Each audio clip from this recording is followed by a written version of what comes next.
Hello, xin chào các bạn đã quay trở lại với kênh của Tuấn Nguyễn Channel. Thì ngày hôm nay mình thực hiện một video ngắn này để cùng làm việc với Excel để làm sao để import và export và xử lý một vài dữ liệu cho file Excel cùng với MATLAB và Simulink. Thì đầu tiên ví dụ mình có một file Excel này.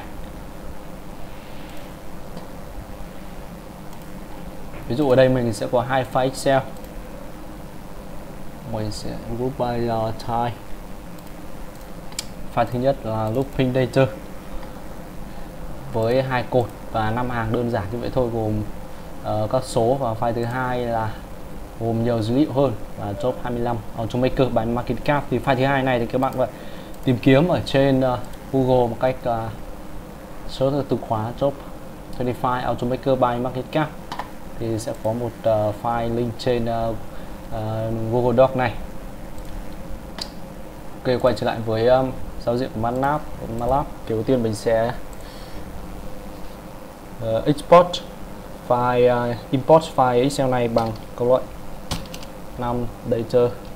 Ví dụ mình sẽ là tên một bía 5 data bằng slash reach và tên file của mình là looping data. Ok, và mình sẽ run. Ok, như vậy là các dữ liệu trong file Excel của mình đã group trên workspace và có một biến chính là mảng 5 data ở đây. Ở đây thì mình sẽ gọi thêm một vài biến, ví dụ như là biến experiment number thì sẽ bằng 5 data. Mình sẽ gọi tất cả các hàng và cột 1. Tương tự biến thứ hai experiment result thì sẽ bằng 5 data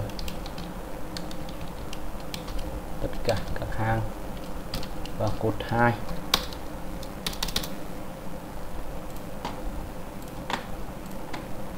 Và mình sẽ run. Ok, mình đã có hai biến. Ở đây thì mình sẽ gọi thêm một biến thứ ba là number của experiment.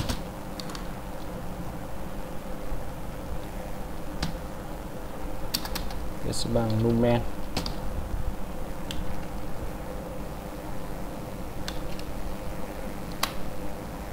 của experiment number. Ở đây thì sẽ đếm xem là biến experiment number có bao nhiêu ký tự.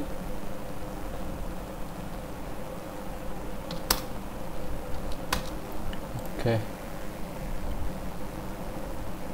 rồi thì để hiểu thêm chức năng của các hàm thì các bạn có thể click vào đây và search từ khóa mong muốn. Ví dụ ở đây 5S. Đây thì ở đây có ví dụ luôn, có giải thích hàm, việc sử dụng các hàm này như thế nào. Ok, thì mình sẽ dùng thêm một vòng lặp for i3 từ 1 tới number experiment và final result.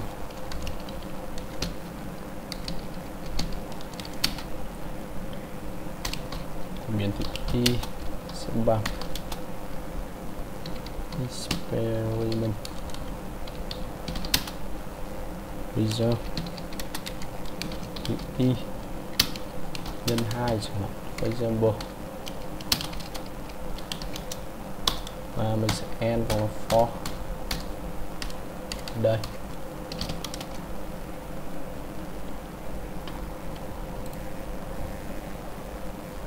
Đây có lỗi ở dòng thứ 9, câu thứ 46.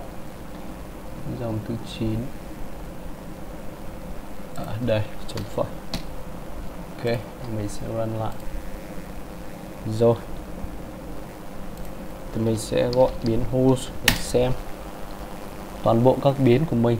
Như vậy là mình có experiment number, experiment result, final result. Ok, như vậy là final result của mình sẽ bằng toàn bộ các biến của experiment number result nhân với cả 2. Ok,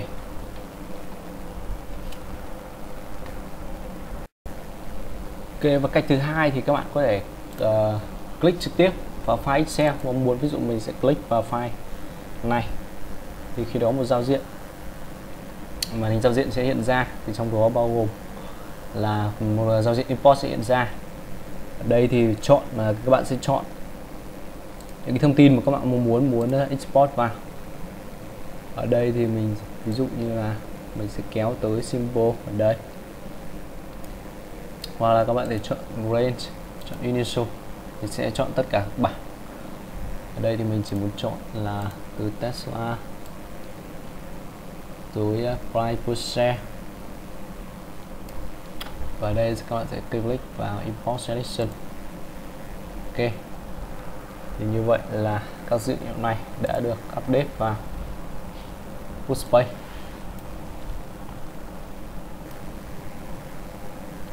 Hoặc là các bạn có thể chọn output type khác nhau, ví dụ ở đây mình muốn chọn là column vector, muốn đi ra output của mình là column vector. Ở đây thì mình sẽ chọn import selection. Ok, thì các column vector của mình đã có trong Workspace.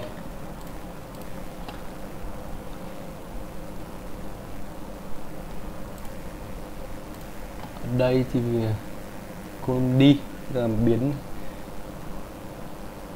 panel for sẽ là các tên. Ở đây thì ví dụ như là mình chọn hai biến này và mình muốn click vào plot, đây thì mình sẽ chọn plot, một vài cái visualization.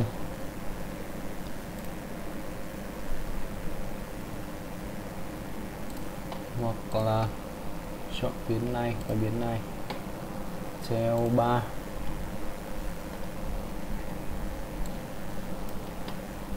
hoặc ở đây tên các công ty thì có thể chọn là WordCloud.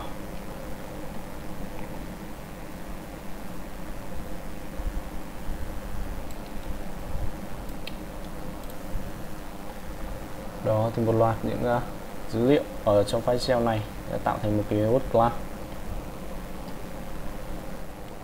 Ok, vậy thì cuối tuần mình có làm một video ngắn vậy thôi, để việc làm sao mà các bạn có thể import các dữ liệu trong file Excel mong muốn để làm việc trên MATLAB, làm sao để đọc hoặc là can thiệp vào những dữ liệu trong file Excel.